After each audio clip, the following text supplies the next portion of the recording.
ഇനി റിപ്പോർട്ടിലേക്ക് നമ്മൾ കടക്കുന്നു. ലോകത്തെവിടെയാണെങ്കിലും മലയാളി രാഷ്ട്രീയം പറയും എന്നുള്ള കാര്യം നമുക്കറിയാം. കേരളം തദ്ദേശ തെരഞ്ഞെടുപ്പിന് തിരക്കിലായ ദിവസങ്ങളിൽ കെനിയൻ തലസ്ഥാനം നെയ്റോബിയിലെ വാട്സാപ്പ് കൂട്ടായ്മയായ ഫാക്ട് ചൂടുള്ള ഒരു രാഷ്ട്രീയ ചർച്ച സംഘടിപ്പിച്ചു. ഒപ്പം ഒരു പ്രവചന മത്സരവും രാഷ്ട്രീയ ക്വിസ് പ്രോഗ്രാമും സംഘടിപ്പിച്ചിരുന്നു. നെയ്റോബിയിലെ ആ രാഷ്ട്രീയ വർത്തമാനം കൂടി പ്രേക്ഷകർക്ക് കാണാം.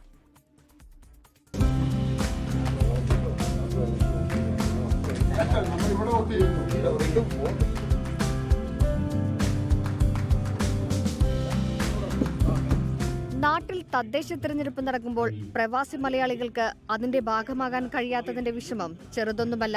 നൈറോബിയിലെ വാട്സാപ്പ് കൂട്ടായ്മയായ ഫാക്ട് അതുകൊണ്ടാണ് ആ വിഷമം മാറ്റാൻ രാഷ്ട്രീയ ചർച്ചയും പ്രവചന മത്സരവും ഒരു പ്രതീകാത്മക പോളിംഗ് ബൂത്തും വോട്ടെടുപ്പുമെല്ലാം സജ്ജമാക്കിയത്.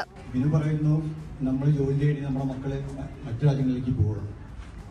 ഞാൻ ചോദിക്കട്ടെ, ഈ മോദി ഗവൺമെന്റ് കയറിയതിനു ശേഷം എന്തുകൊണ്ട് നമ്മുടെ PSC ഗവൺമെന്റ് നിലയിലുള്ള ജോബുകൾ റിക്രൂട്ട് ചെയ്യാൻ കഴിയില്ല? അത് 8 ലക്ഷം ഒഴിവ് റെയിൽവേയിൽ മാത്രമല്ല.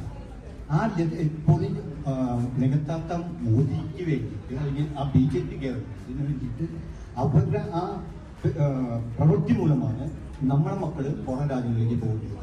ആരോഗ്യകരമായ രാഷ്ട്രീയ ചർച്ചയും നടന്നു. പാനൽ അംഗങ്ങളായ സജിത് ശങ്കർ, ബിനു നായർ, GP രാജ്മോഹൻ എന്നിവർ നിലവിലെ ഭരണത്തിലെ പോരായ്മകളും മേന്മകളും വിശകലനം ചെയ്തു. ബാബു ഓടോളിൽ, എബ്രഹാം വെങ്ങാലിൽ, റാഫി പോൾ, MO രഘുനാഥ്, റിയ സുസൻ, ജിജോ, അലീന ഫെമിൻ എന്നിവർ പങ്കെടുത്തു. പ്രവാസികൾക്ക് വോട്ടവകാശം എന്ന ദീർഘകാല സ്വപ്നം സാക്ഷാത്കരിക്കാൻ സർക്കാരുകൾ ഇടപെടണമെന്ന ആവശ്യവും കെനിയയിലെ മലയാളികളുടെ പരിപാടിയിൽ ഉയർന്നു കേട്ടു. News desk 24. ലോകത്തെവിടെയായാലും ഏത് സമയത്തും 24 വാർത്തകളും ഓഗ്മെന്റഡ് റിയാലിറ്റി പാക്കേജുകളും എക്സ്പ്ലെയിനറുകളും വിശദമായി കാണാൻ ഞങ്ങളുടെ യൂട്യൂബ് ചാനൽ നിങ്ങൾക്ക് സബ്സ്ക്രൈബ് ചെയ്യാം.